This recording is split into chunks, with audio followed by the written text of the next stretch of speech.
Es momento de escuchar la opinión de los salvadoreños y encontrar un equilibrio entre la inmediatez y la profundidad.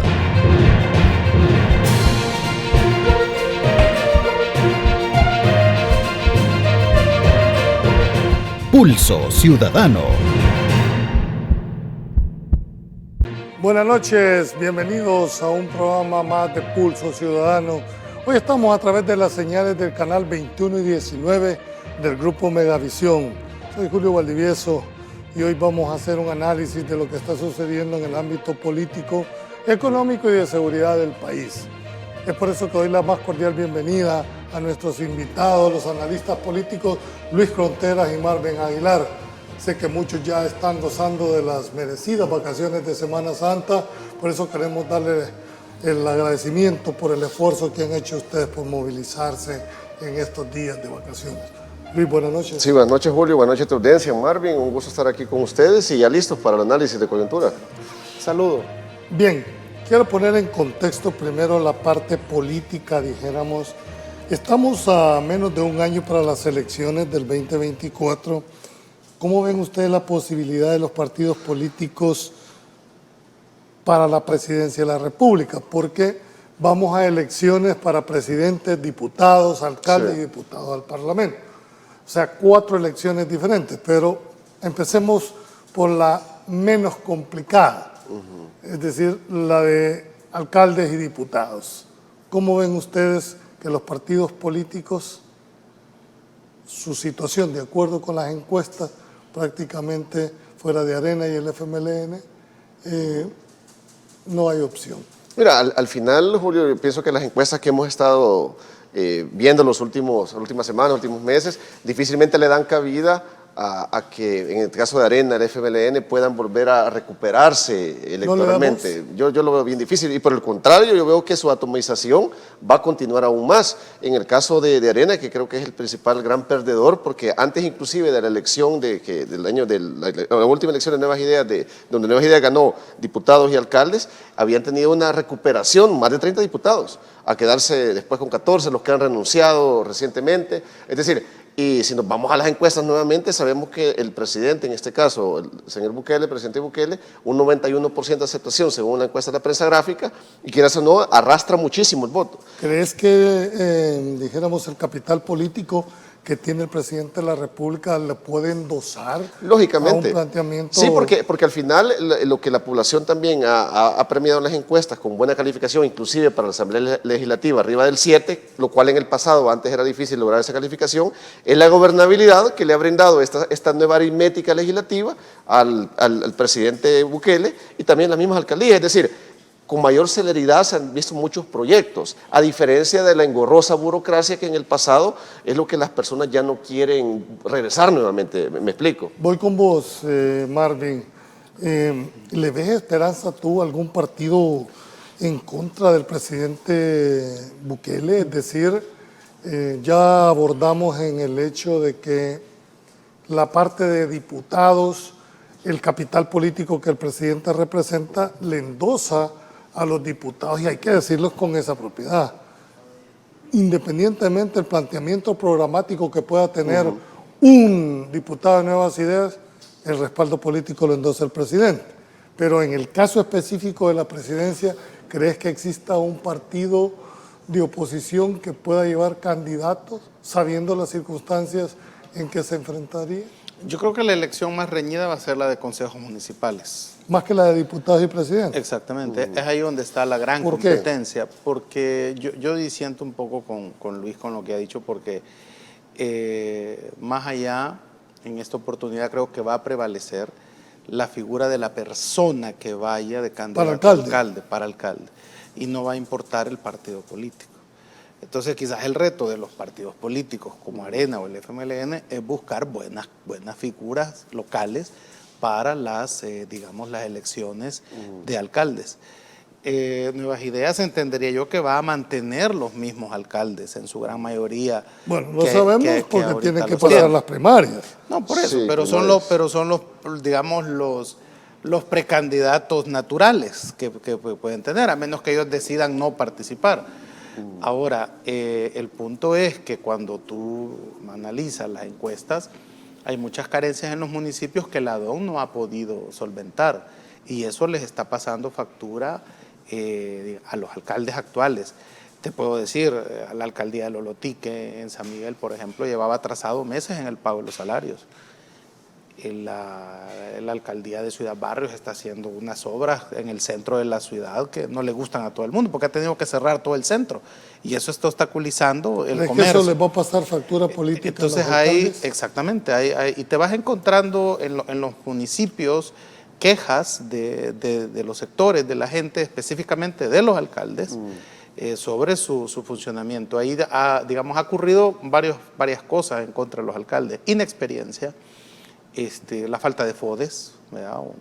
Que se les ha quitado, y pues una mala gestión, que no han sabido cómo sustituir al FODES, ¿verdad? Porque si bien se les quita, el alcalde debió haber hecho una gestión para sustituir eso, y han tenido que cancelar un montón de programas a los que la gente estaba ocupada. Entonces creo que ahí va a estar la gran competencia a nivel municipal. Coincido sí con Luis en el hecho de que las dos estrategias que vamos a ver en esta campaña es la de la bandera. En este caso Nuevas Ideas va a apostarle a la bandera porque tiene mucho que ver que el presidente arrastre el voto del diputado, en el caso de Nuevas Ideas, y la otra estrategia también aplica en relación a los candidatos. No es una contradicción lo que tú estás planteando porque vos decís, bueno, la gente le va a apostar ahora al rostro, al candidato de los alcaldes, más que a la bandera, porque la bandera se convierte nada más en un instrumento para alcanzar el poder, pero me estás diciendo ahora que la gente va a votar por bandera y no por rostro. Para el presidente y los diputados, sí. Es que hay una cuestión importante en esto. La gente en los municipios no culpa al presidente del fracaso de la mala gestión municipal, culpa a los alcaldes. Eso es bien evidente, cuando tú vas al territorio te das cuenta de eso. La gente que te dice que el alcalde es malo, te dice que van a votar por el presidente y que les gusta el tema de seguridad, como lo ha resuelto. ¿Cómo interpretas tú entonces que el presidente tenga ese nivel de aceptación, verdad? ¿Le va a alcanzar, dijéramos, ese capital para que independientemente del planteamiento programático del diputado, que es el que se está, el simple hecho de que voten por el presidente automáticamente arrastre también al voto del diputado? Sí, sí le traslada un enorme apoyo electoral. Sin embargo, quizás haciendo alusión a lo que decía Marvin, yo no dudo que algunos municipios que han estado complicados para brindar fondos, pago de salario, sin embargo vemos tal vez las ciudades más importantes, Santa Ana, San Miguel, San Salvador. No necesitaban de FODES. Exacto, ¿no? Y al final también se ha visto una mejora sustancial a comparación como estaba en el pasado, tal vez eso por un lado. Con otro que tú me decías, yo creo que incide también mucho la retórica que está utilizando la oposición política. Vemos a un presidente del COENA diciendo que la seguridad no se come, es decir, y cuando vemos que la seguridad es lo que mejor evalúa a la población, bueno, están totalmente descontextualizados. ¿Querías que la oposición le aplaudiera? ¿Perdón? ¿Querías que la oposición...? No, pero es que ese es el detalle. Ocupar una estrategia que estás viendo que la mayoría de la población está apoyando el plan de seguridad, el régimen de excepción. ¿Esperarías que por lo menos eso fuera el planteamiento? Tal vez no un acompañamiento per se, digamos, con la misma retórica que hace el gobierno, o lógicamente porque son oposición, sin embargo no te puedes oponer de una forma tan burda. Cuando sabes que con esa frase que él menciona, que la seguridad no se come, las personas que pagaban renta, lógicamente ese egreso que tenían ilícito, lo van a utilizar ahora para invertirlo para le comer a su familia. Me explico, hay mayor inversión, básicamente la seguridad pública es la piedra angular de la economía de los países, incentivas la economía local y también incentivas a los extranjeros. Al final yo creo que también pesa mucho eso, cuando estás viendo constantemente al FMLN, a la diputada de Vamos, con la misma retórica también contra régimen, sumándose a muchos organismos internacionales que al final están descontextualizados de la realidad que hacían los terroristas en el país. Marvin Arena le apuesta a tener un candidato del exterior también a que sea mujer, por lo menos eso es lo que dejó entrever en las últimas declaraciones. La diputada de Vamos, Claudia Ortiz, negó categóricamente que ella vaya a ser candidata a presidente porque dentro del argumento que estableció dijo, yo estoy decidida a impulsar una transformación legislativa, ya que el poder político está en la Asamblea en ese sentido. ¿Cómo ves tú ese planteamiento? Bueno, lo que sucede es de que si el presidente del COEN ha dicho que se inclina por una mujer, lo cual pues está bien, una mujer candidata a la presidencia, dentro de las figuras de Arena, quizás digamos, la más veterana que puede hacer una campaña a nivel nacional es la alcaldesa de Antiguo Cuscatlán. Si me decís que identifique una mujer en Arena, no estoy diciendo que sea ella, pero tiene más de 30 años en la alcaldía, que es una figura conocida a nivel nacional, pues todo el mundo sabe que es una de las figuras municipales que lleva años en la palestra política. Ella podría ser una, digamos, esa figura si es una mujer. Si es de la diáspora, pues tendría que venirse a vivir ya aquí a El Salvador, porque tú no podés ser candidato a presidente del país viviendo en el exterior, pues, o sea, tenés que vivir aquí. Entonces, eso es para mí lo que puedo decirte de lo que él ha dicho, ¿no? Hoy en la oposición, mucho se ha dicho de que no van a llevar candidato, por lo menos es una estrategia que plantearon, porque el hecho de llevar un candidato estaría legitimando una posición del partido Nuevas Ideas. ¿Cómo ves vos el hecho de que la oposición no lleve candidato, aunque esto ha sido desmentida? Pero la oposición, ¿qué partido específicamente? Porque el Frente menciona que sí va a llevar candidato y es oposición. En el caso del Frente, en una entrevista, un dirigente histórico como es Eugenio Chicas, informó que el FMLN no debería de llevar un candidato presidencial porque le estaría haciendo el juego a Nayib Bukele. Esos fueron, no el FMLN, sino él en su carácter personal.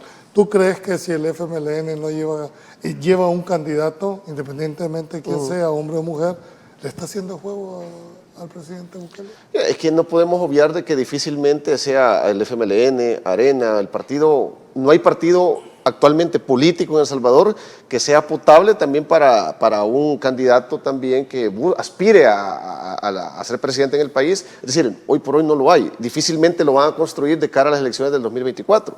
Y eso es una realidad acorde a las encuestas. Yo lo veo bien complejo. Es decir, yo creo que es una estrategia muy, se puede decir, sacada de la manga para... Saben que van a perder. Al final Sí, pienso que lo van a perder. Pero al contrario, si no va nadie, eso no va a estar muy bien visto internacionalmente. Eso lo hizo Julio Adalberto Rivera, ¿te acuerdas? Que solo él fue candidato a la presidencia, él solito. Pues como en Venezuela, al final siempre la oposición ha corrido. Entonces no podés hacer una elección donde solo vaya un candidato. ¿Crees tú Tenés que ponerle otros candidatos. O sea, es que le conviene al mismo presidente Bukele tener competencia. Incluso ya hay otros candidatos. El FMLN un error de llevar candidatos porque en el criterio del expresidente del Tribunal Supremo eso sería dividir la oposición. Lo que sucede, vamos a ver, lo que sucede es que hay dos visiones en esto, ¿no? Si participás, legitimás una violación a la Constitución, y si no participás, ¿cómo le puedes decir a la gente que no participe en la elección presidencial, pero que sí estás participando en la elección de diputados y alcaldes y del Parlace? Entonces, eso va a confundir al electorado. O no participas en ninguna o participas en todas. Eso, una parte. Por otro lado, yo entendería que la candidatura de Manuel Flores es una candidatura en construcción. Bueno, todavía no se sabe si él va a ser. No, pero me refiero al hecho de que él anuncie que va a ser candidato o precandidato, se va a inscribir, lleva una intención de construir una candidatura. Es posible que él hoy no gane, pero ¿a cuánto puede subir su participación? Si al final solo el FMLN va como oposición y no se logra una coalición entre Nuestro Tiempo, Vamos y Arena, por decir algo. El Partido País ya tiene candidato y ya está inscrito oficialmente. Por eso Aguada. No, pero no es eso dividir a la oposición. No es cierto eso, porque el país tiene una situación interna que primero tiene que resolver, que es sustituir al secretario general, y esta nueva dirigencia va a convocar a interna Y Aguad no es candidato, él tiene que participar en la Sí, no, pero al final siempre hay un partido que va a postular. Claro, Entonces, no es eso en el criterio, digamos, no es eso sería dividir la oposición. Si cada uno llevara un candidato. Lo que sucede es que más allá de, digamos, de dividir o no dividir la oposición, no hay un candidato fuerte, eso sí coincido contigo, que se vislumbre en estos momentos, Sí, que eso se pueda está decir clarísimo. que puede aglutinar un frente común No, para ir a competir, a que solo competir hubieran con dos alguien. candidatos, por ejemplo, que es la Exacto. elección que hubo finalmente con, si ustedes se acuerdan, con Rodrigo Ávila y Mauricio Funes, ¿verdad? Que se cerraron todas las posibilidades y solo fueron dos candidatos. O sea, no hubo necesidad de segunda ronda porque realmente ahí o sea, yo no veo que se pueda construir una elección similar a la de Mauricio Funes y Rodrigo Ávila, por ejemplo, ¿no? Que iban solo dos candidatos y que eran los dos grandes Bueno, bloques. estamos a 11 meses de una elección y todavía no hay Sí, es que se circulan nombres, ¿verdad? A nivel de lo que tú escuchás, pero hay sí una constante. Los nombres que ellos buscan no logran, primero, o el consenso de todas las fuerzas, y lo segundo, no logran convencer al buscado para que acepte ir a una elección donde vas a necesitar mucho dinero, en el sentido de que tenés que convencer a la gente y aún gastando mucho dinero no te garantiza que vas a poder ir a una segunda ronda, por ejemplo, para forzar una negociación política con nuevas ideas. Entonces, es comprensible que le esté costando a la oposición conseguir un candidato sólido. Además, en estos momentos, creería yo, fíjate, que el presidente Bukele debería de, más allá de la discusión jurídico-política, si la constitución la reelección es constitucional o no, él debería de seguir siendo presidente para que resuelva el problema del país, que es el económico, y que al final de sus 2 mandatos haya ya una especie de valoración mucho más fría y a distancia de este momento, es decir, dentro de 7 años, donde la población pueda ver si se ha resuelto el problema económico. Porque por ahorita todo lo que está circulando alrededor del tema de seguridad pública, que es su fuerte, y que ha habido un costo, ¿verdad?, que ya circula en medios, que se está ventilando en el juicio contra 3 pandilleros en Nueva York, nos estamos dando cuenta que el tema de seguridad tuvo un costo. La gente va a importarle o no ese costo ahorita, parece ser que no les interesa. Están viendo el resultado de que se percibe un ambiente de seguridad. Pero si no resolves el tema económico, vamos a ir en la tercera parte. Pero con esto cierro. Si no resolves el problema económico, después no te van a perdonar ese costo que ha tenido el tema. Tengo que ir a un corte comercial. Cuando regresemos en esta segunda parte, quiero analizar ustedes qué estrategia política deben de seguir los partidos, es decir, ¿le apostarán a la candidatura presidencial, le apostarán a los alcaldes o a los diputados o a todos? Cuando volvamos.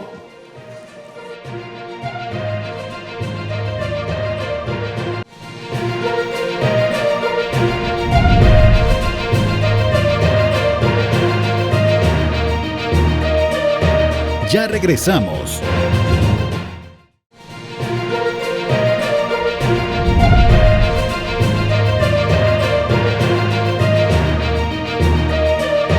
Continuamos. Bien, gracias por continuar en Pulso Ciudadano. Estamos analizando la coyuntura económica, política y sobre todo en el tema de seguridad. Quisiera preguntarles, y dejamos planteado en el segmento anterior, ¿ustedes creen que los partidos políticos deberían de apostarle frente a esa realidad de la aceptación que tiene el presidente? Las encuestas te demuestran la aceptación que él en su carácter personal tiene. ¿Deberían los partidos políticos apostarle mejor a la Asamblea Legislativa o a los concejales, ya que la Asamblea Legislativa es en realidad el verdadero poder político? No, y en cierta medida tiene mucha razón, porque ¿de qué te sirve irte a esa contienda sabiendo que no tienes posibilidad alguna? Al final creo que para la supervivencia tanto de Arena, el FMLN, quizás son los que recién fueron gobierno en el país, deberían de apostarle a eso, a ver cómo elegir rostros potables para la cuestión legislativa, para alcaldes, pero al final también vuelvo a lo mismo del primer segmento, que difícilmente van a calar en el electorado si siguen la misma retórica, la misma dialéctica. Es decir, al final... ¿Qué dialéctica debería seguir la oposición en el criterio tuyo? Mira, al final la idea es, no se trata de oponerse a todo como una oposición, porque ellos mencionan siempre buscar a dialogar, buscar a debatir, pero al final el tema de seguridad pública, por ejemplo, la Asamblea anterior lo entrampó hasta donde pudo. Hasta, si se recuerdan, Marvin también y Julio, le recomendaron al presidente Bukele destituir al ministro Monroy y al director de la policía. Y al final son de los funcionarios bien evaluados en El Salvador. A eso quiero llegar. Un complemento que pudiera brindarle mayor sostenibilidad, por ejemplo, al plan de seguridad. Es decir, propuestas que puedan volverlo sostenible. Porque al final... ¿Me estás diciendo una oposición más propositiva, exacto, constructiva? Sí, porque al final, mira, si ves que la población está contenta, la mayoría, con la seguridad pública, vas a buscar eso, brindarle sostenibilidad, porque al final no nos conviene a todos, como no seamos políticos o no, ¿verdad? Hay 12 partidos más uno que está, dijéramos, en veremos. ¿Les ves tú alguna oportunidad a estos partidos nuevos de reciente creación? ¿Alguna oportunidad o va a depender como estrategia del voto por rostro? Fíjate que te voy a hablar desde mi experiencia personal, que me permite hacer toda una especie de hermenéutica sobre cómo hacer una campaña. Fíjate que yo he descubierto que hay dos clases de candidatos. El que te dicen que necesitas mucho dinero para ganar, y el otro al que la gente le cree y va a votar por él porque creen en él. Y hay detrás de ese candidato todo un background que respalda su discurso político. Entonces, todo aquel candidato que no tiene un discurso político y que tiene un pasado político cuestionable, porque los hay, te los encontrás, ¿verdad?, por todos lados. Por ejemplo, alcaldes que ya fueron alcaldes, pero quieren regresar a ser alcaldes, y que cuando averiguás están en esa lista de alcaldías, ¿verdad?, que ha entregado el Ministerio de Hacienda porque manejaron mal fondos. Entonces quieren regresar a las alcaldías para arreglar su problema que tienen ahí, ¿verdad?, que pueden ser señalados por malversación de fondos. Hay alcaldes que están ahorita pero que han hecho mal papel, pero que no se quieren ir porque sienten que pueden dejar un legado, ¿verdad?, pero ya están contratiempo. Pues esa clase de candidatos, y el tercero, que es el más particular, que es el del tránsfuga, que es el funcionario que renunció y que parece ser que poco a poco se va diluyendo la posibilidad que haya una ley que autorice o legalice el transfugismo, y que eso los deja atrapados en su partido político en el que no querían estar o que públicamente renunciaron. Entonces, esa clase de candidatos necesitan mucho dinero para convencer a la gente de que vuelva a votar por ellos, de que ellos van a regresar. Ahora, y eso agarra descolocado a los partidos que han estado gobernando en los últimos 30 años, ¿no? A ver, pero normalmente el voto no es que la persona haga todo un análisis de su planteamiento programático. El voto es más emotivo, claro, por supuesto. Que cognoscitivo. Pero es que lo que pasa es esto, mira, hubo un candidato que intentó 3 veces ser diputado en el departamento de San Miguel. Ese señor hasta ayudó a construir una iglesia en su primer intento y no quedó. Entonces, si te fijas que vos gastés dinero de manera salvaje, como que si no hubiera mañana, no te garantiza que vas a quedar. Entonces, si te fijas, a eso me quiero referir. Entonces, ¿qué significa que sea emotivo? Significa que llegues y que la gente crea en vos porque hablas el lenguaje de la gente y entendés los problemas que la gente tiene. Esa clase de candidatos cuesta. Entonces, hay gente que cree que hay que hacer un meeting multitudinario, que hay que hacer una marcha de carros, aunque no tenga, o sea, te dicen que necesitas andar dando dinero. Hay un alcalde en San Miguel que un día a la semana recibe gente y les empieza a dar 20 pesos. Bueno, el de Metapan, el que tiró desde un helicóptero, ¿se recuerda? Dinero, ¿verdad? O sea, bueno, pues este también te gana. De todo hay. Exacto. Entonces, la pregunta, y claro, la gente, si vos regalas dinero. Pero no creas que el hecho de que le regale te está garantizando que va a votar. Correcto, por vos. pero lo hacen. Entonces, lo que te quiero decir es que hay una confusión a nivel de los políticos que creen que quien no lo haga así no debería de meterse a participar en política. Pues, porque entonces lo que me queda a mí es meterme a un cártel, ¿verdad? Y tener dinero y andarlo repartiendo por toda la calle, pues, porque son los únicos que pueden repartir dinero hacia mansalva. En el criterio, ustedes como analistas consideran que hay campaña adelantada hasta ahorita.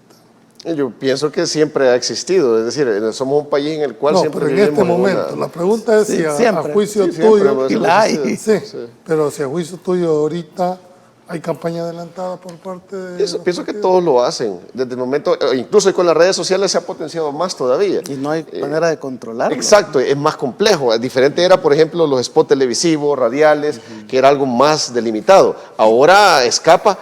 Y lo haces inclusive del flanqueo político, los embajadores políticos, tiktokers, youtubers. Ahora, yo y ese es hoy por hoy. Intencionalmente la pregunta porque una cosa es la campaña política y otra es la campaña electoral. Exacto, sí. ¿Verdad? Entonces, a criterio tuyo, la campaña política no tiene control en las redes sociales. No hay descanso, siempre es no hay algo descanso constante. Permanentemente. Lo único que hace falta es decir, voten por mí, al final. Y es parte de una construcción, lo que hablaba Marvin en el caso del señor Flores, que es eso, una construcción de un personaje, alguien que está aspirando a un cargo público, en este caso una presidencial.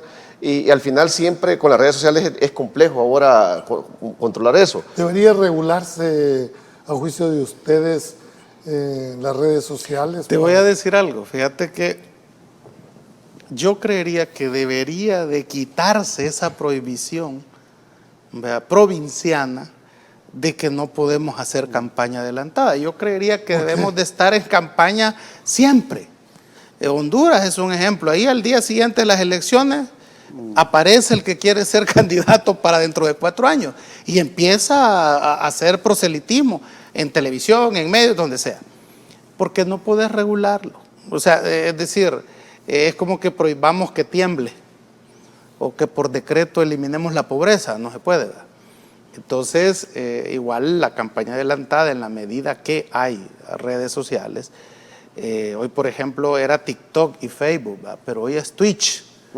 ¿Verdad? Se está poniendo de moda Twitch. Entonces te pregunto, ¿y sabrán los reguladores o los aplicadores del código electoral que es Twitch? Tiene que ir acorde a los decir, tiempos, todo tipo de y el chat GPT, ¿verdad? Entonces puedes hacer una página en chat GPT y ¿saben qué es eso?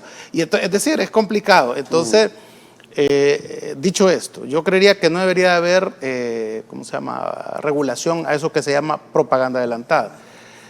Yo he presentado al Tribunal Supremo Electoral una denuncia contra una youtuber de origen dominicano.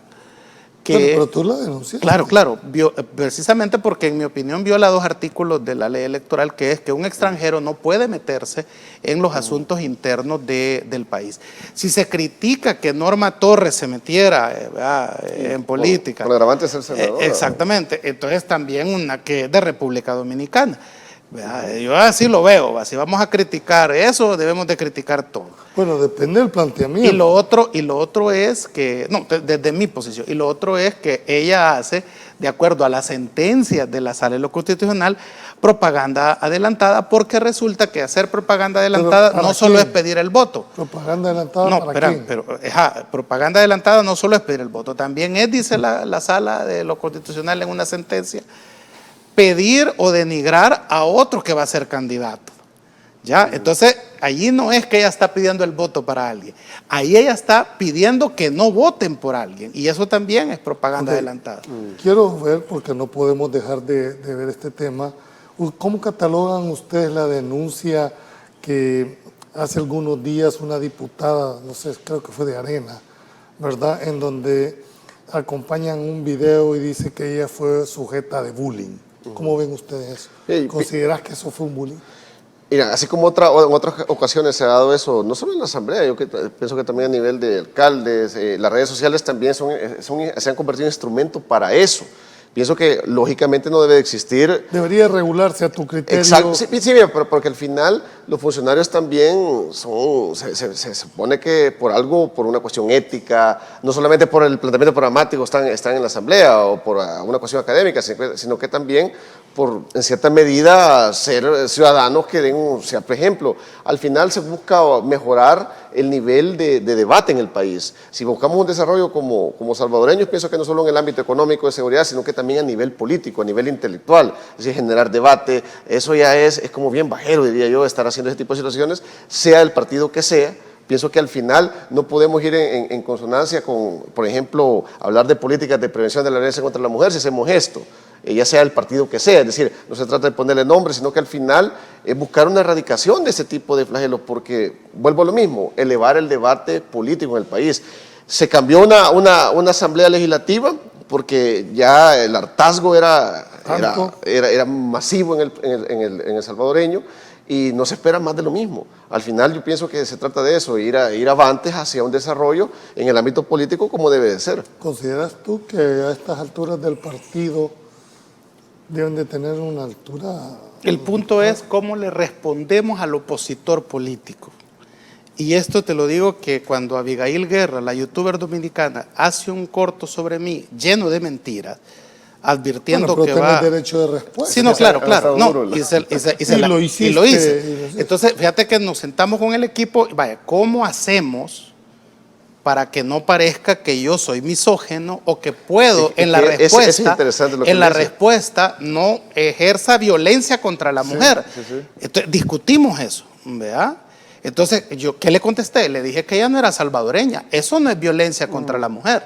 Eso es una realidad. Le dije, estás casada con un salvadoreño, entonces nacionalízate, hazte salvadoreña, te inscribes en Hacienda para que pueda pagar impuestos por sus ingresos que hace en su canal de YouTube, y entonces puedes hablar de la política nacional cuando ya seas salvadoreña, cuando tengas tu DUI.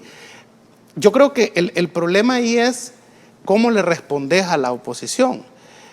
Bullying, dices tú, fíjate que hay una cosa, hay un término que... No lo digo yo, es que así... Claro. Así lo han manejado. Claro. Yo lo que creo que hay que es violencia política. Yo utilizaría ese término más claro, más específico, que es de violencia política, porque la palabra que entendí que buscabas cuando estabas hablando de eso es decoro. O sea, un diputado tiene que tener decoro de la investidura de su cargo que tiene. Cualquier funcionario. Estás hablando del Congreso. Entonces, ¿qué genera eso? Que haya personajes como este señor que se llama Chiquillo Periquillo, que ese sí saca la caja de lustre y empieza a hablar y a aventar porquería con ventilador a todos. Entonces, ellos van a ir elevando esa clase de actitudes, entonces, ¿qué les digo? Porque no todos usan la neocorteza frontal, de decir, ¿cómo le contesto yo a esta youtuber dominicana sin que parezca violencia contra la mujer, ni caer en el plano bajero? El hecho de hacer valer un derecho de respuesta es una violencia contra la mujer. No debería de ser así, depende cómo lo hagas, ojo, depende cómo lo hagas. Porque si yo, por ejemplo... ¿Cómo lo planteó también? Pero imagínate eso, si yo me voy respondiéndole a la dominicana con su cuerpo, con sus alteraciones de cirugía plástica que se ha hecho, por ejemplo, eso es violencia contra la mujer. Si yo me pongo a burlarme de la diputada mientras está hablando, como hicieron los diputados, eso es una falta de respeto al pleno, falta de respeto al cargo y falta de respeto a los votantes en sí. Bueno, porque si tan grave fue porque no ha habido sanción. Porque no los van a sancionar porque ellos tienen la fracción mayoritaria.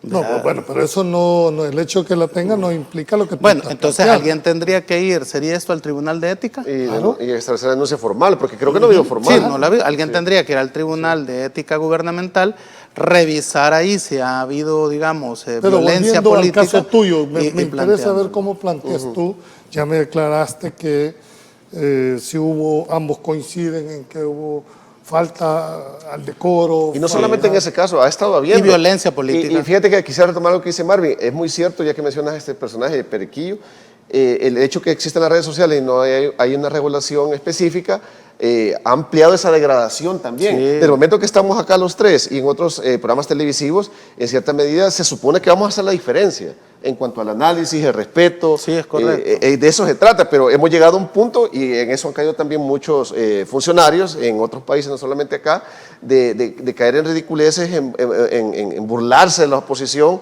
y no se trata de eso. Pienso que al final... ¿Cómo diferenciar y quedar planteado para la siguiente etapa? ¿Cómo plantear la raya, el límite entre la libertad de expresión que pueda tener una persona? Sí, es fácil, ya en ofensa. Eso está definido. Por ejemplo, a Abigail Guerra, la youtuber dominicana, pero Twitter... teneme la respuesta ahí para no contarte a medio. Ya volvemos en la última parte.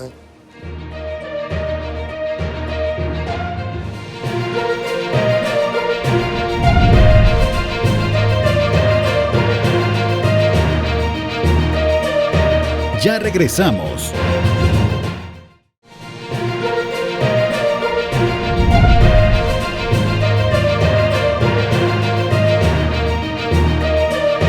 Continuamos. Gracias por continuar en Pulso Ciudadano. En esta última etapa quiero terminar contigo, Marvin, porque dejé planteado el hecho de que no es limitar el derecho de la libertad de expresión cuando una persona hace una crítica a un precandidato, cuando hace una crítica a alguien que genera opinión, cuando ella te hace un señalamiento. No está ahí en su Yo creo que la libertad de expresión, para que no caiga en un delito, no tiene que tener estas tres cosas. Primero, mentir. Yo no puedo venir a este programa o no puedo estar en un canal de YouTube mintiendo contra la gente. Y hay personas en YouTube, youtubers, influencers, generadores de contenido que tienden a mentir porque un titular escandaloso Vende. hace que tú entres y eso ellos cobran por eso. Entonces, entre más escandaloso sea el titular, más mentiroso, la gente va a entrar y al final ni te dicen nada. Entonces, eso es mentir, o lo que se llama en ¿Debería regularse eso? o se llama en publicidad engañosa, ¿verdad? ¿Debería regularse la actividad de los youtubers? Creo que el contenido sí, no la libertad. Ellos tienen derecho a tener su canal y a decirlo. Pero ¿sabes qué debería de hacerse? Y creo que hacia eso va, porque Europa ya está dando pasos en ese sentido. Solo termino con el otro. No mentir, no discurso de odio.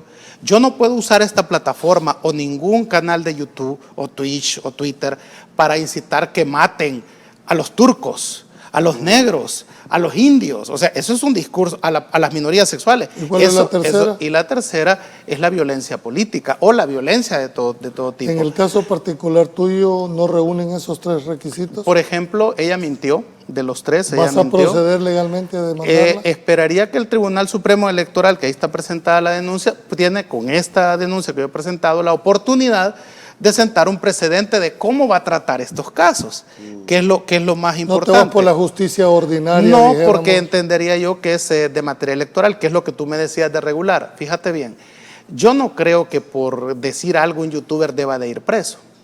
Ojo, no creo que porque que a la dominicana haya que meterla presa, o a Walter Araujo con todas las mentiras que dice que haya que meterlo preso, y a otro montón de youtubers que andan ahí que mienten, ¿va? Lo que sí creo es que debería de reformarse, fíjate, la ley de la Defensoría del Consumidor y crear ahí algo que se llama la Defensoría Digital. ¿Qué es esto? ¿Te has fijado que en las cajetillas de cigarro dice que fumar es peligroso para la salud porque es cáncer? Entonces, entonces la Defensoría del Consumidor Digital es la que nos va a dar un índice, ¿verdad? Pero de los youtubers que más mienten. ¿Compartís tú que deberían Los que más mienten, los que tienen credibilidad. El Tribunal Supremo Electoral es la máxima. No cerrarlo, pero que tú sepas que cuando vas a ver a fulano de tal, ese tipo es escandaloso, es mentiroso, lo que está planteando es show, Marvin es darle y ya lo una ves bajo tu... competencia. ¿Qué dice la Dirección de Espectáculos Públicos, Radio y Televisión? Los padres de familia son responsables de que sus hijos... De acuerdo, pero aquí estamos en materia eminentemente ponerle electoral. esa. No, pero es que los Si youtubers el aplican Tribunal para Supremo todo. Electoral es la máxima autoridad, entre comillas, máxima autoridad, no debería ser ellos los encargados de regular esto y no la Defensoría del Consumidor? Pienso que tendría que definirse. En este caso, si es la máxima autoridad electoral, lógicamente que sí. Y lo que sí estoy de acuerdo es que debe existir una regulación, por ejemplo, para youtubers que sean del país, así como existen para los medios de opinión como el tuyo, por ejemplo.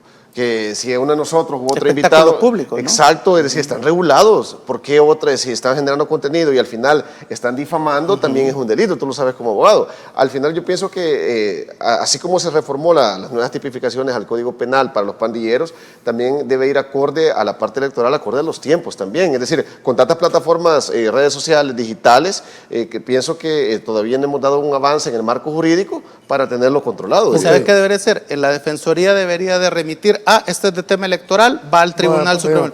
Esto es penal, va a la Fiscalía. O sea, que la Defensoría tenga para no meter preso a nadie, porque el tema de la libertad de expresión no debería de ir nadie preso por lo que dice. A menos que lo que calumnie, difame, es que eso vamos. Calumnie, difame, o denigre, ¿verdad? Que son lo que pasa es que tres. no hay control previo en este momento. La Defensoría, como tiene abogados, diría, mire, aquí ha habido calumnia, difamación, ¿cómo se llama el otro? Que son tres, difamación, calumnia y...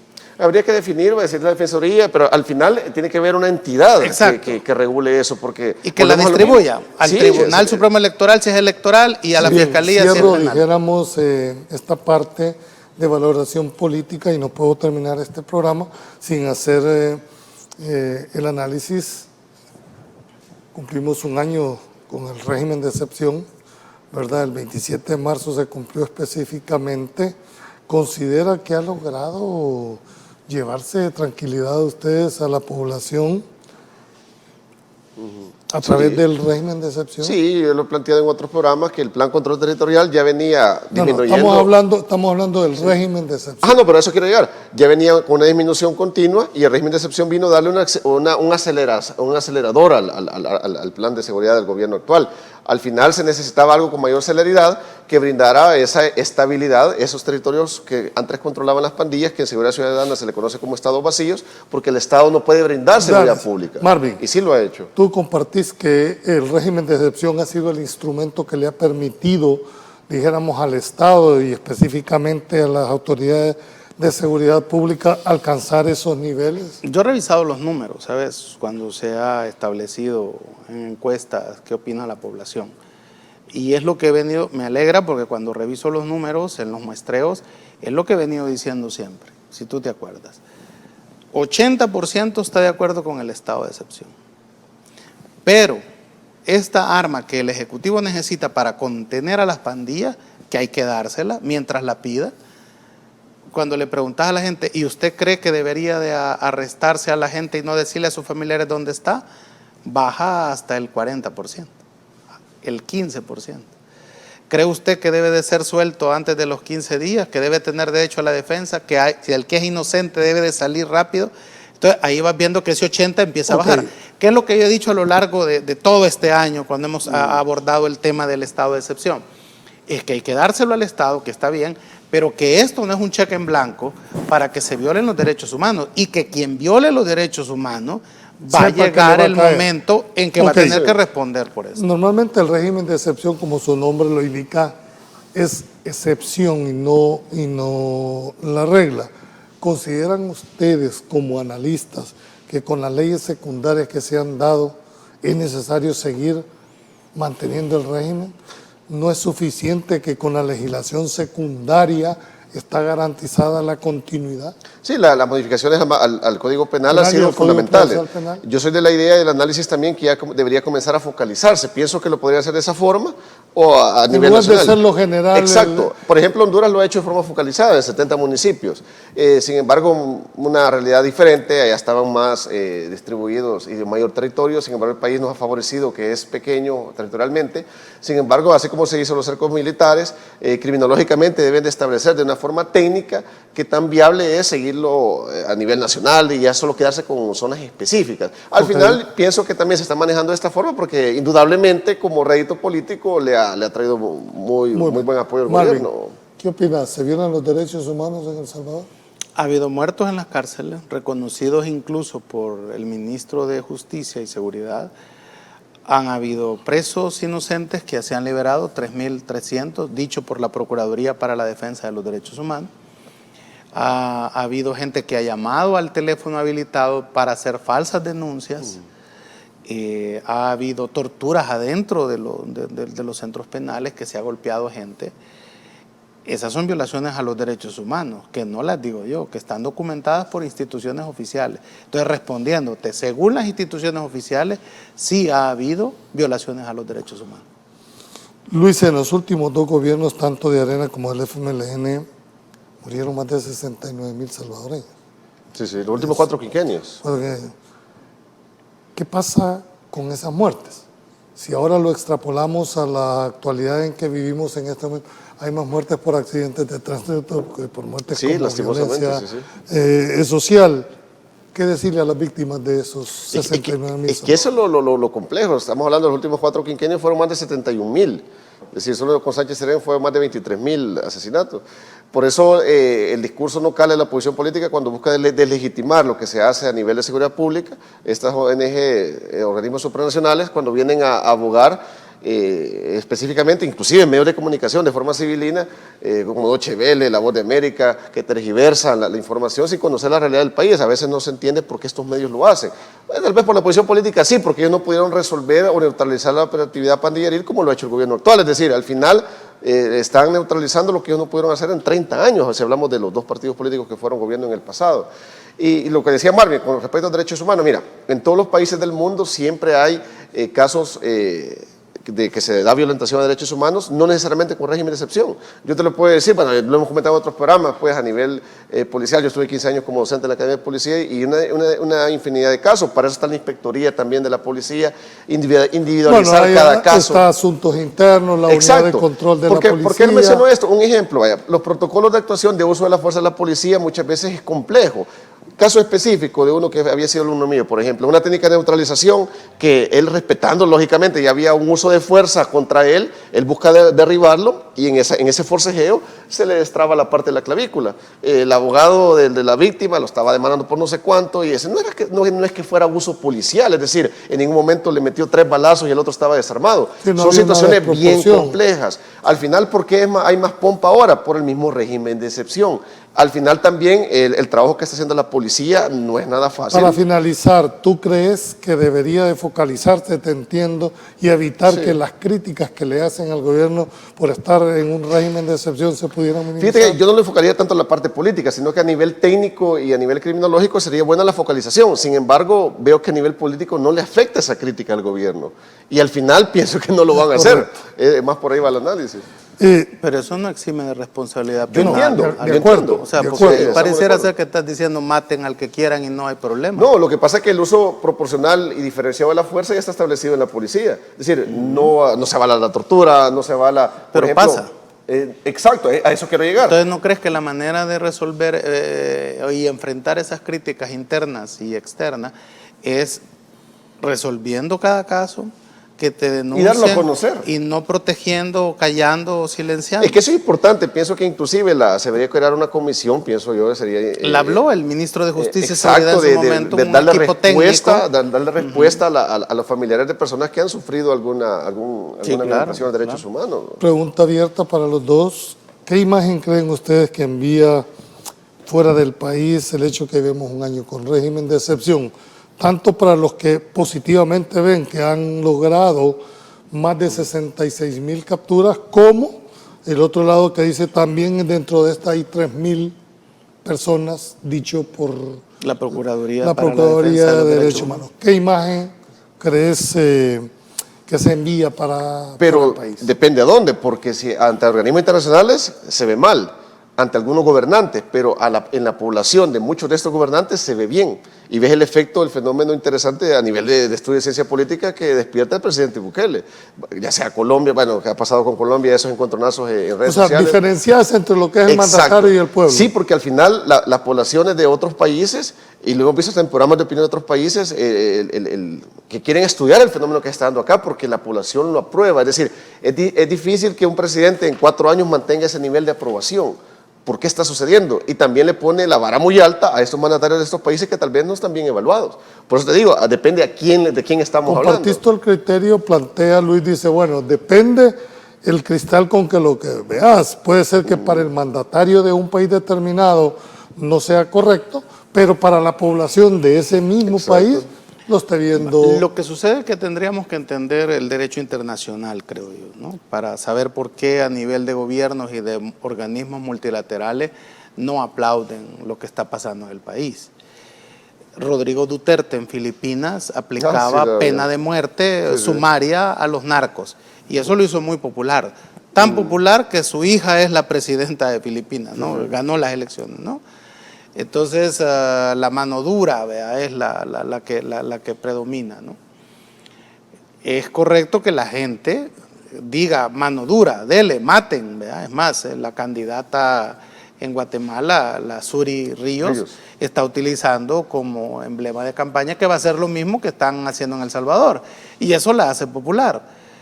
Entonces, a nivel de población es comprensible que eso sea popular, que eso estamos más que claros. Viene así desde, a propósito que estamos en la Semana Santa, ¿va?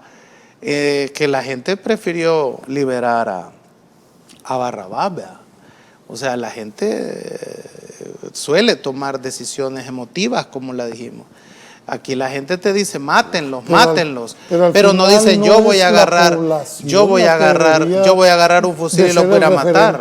Sí, porque eso se debe. Es que lo que sucede, tú eres abogado, y tú sabes que lo que debe de privar es la ley.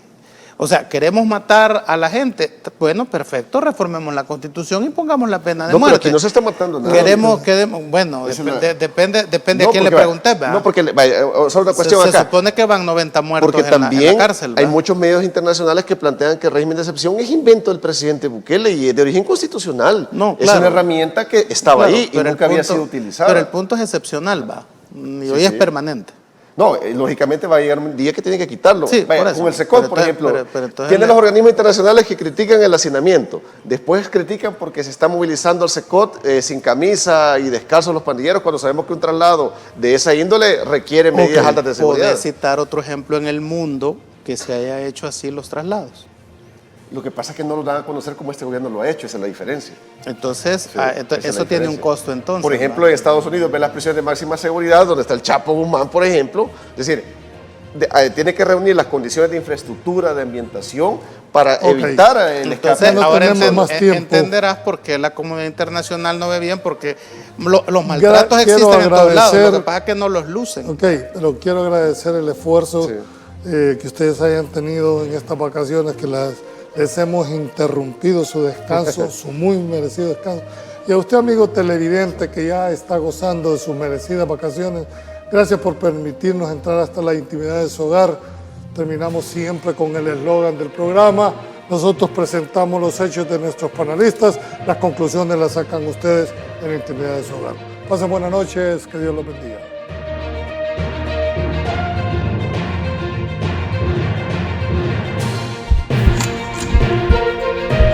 Esto fue Pulso Ciudadano, el programa donde las opiniones de los salvadoreños son escuchadas.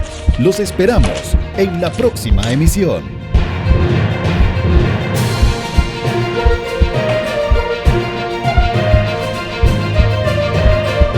Pulso Ciudadano.